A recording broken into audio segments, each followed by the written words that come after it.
Paano kapag lagi kang binabalewala ng mga taong mahal mo at hindi nakikita ang halaga mo? Alam mo, ang halaga kasi natin nakadepende sa mga bagay na kaya nating ibigay, mga bagay na kaya nating gawin para sa iba. Ang halaga natin ay nakadepende sa kung ano ang magiging image natin sa kanila.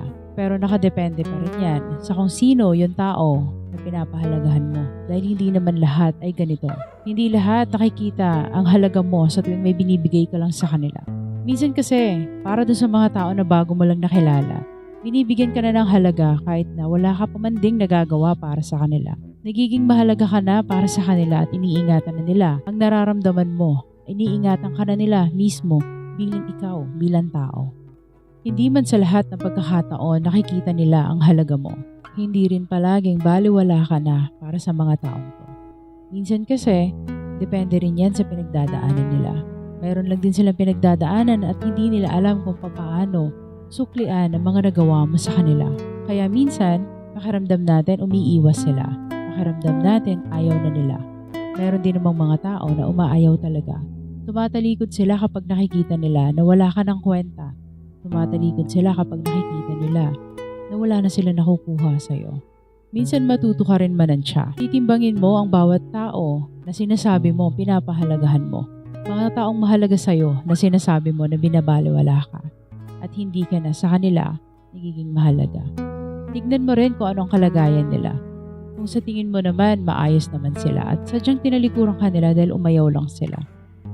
Yun yung pinaka masakit na pagdadaanan mo sa buhay mo, sa mga tao na yan na pinakikisamahan mo.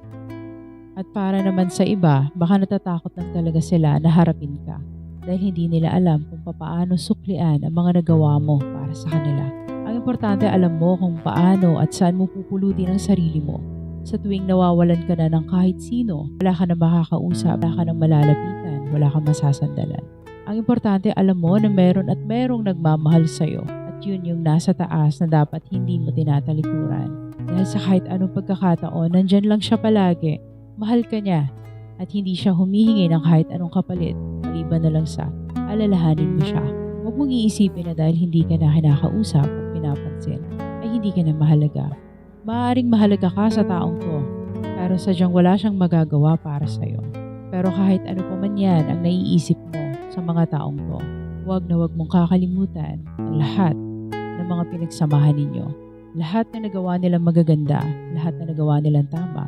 Dahil yun din naman, ikaw sa sarili mo. Yun din ang gusto mong maalala ng tao sa'yo. Yung mga nagawa mong maganda, mga nagawa mong tama, kaysa sa mga nagawa mong mali sa kanila.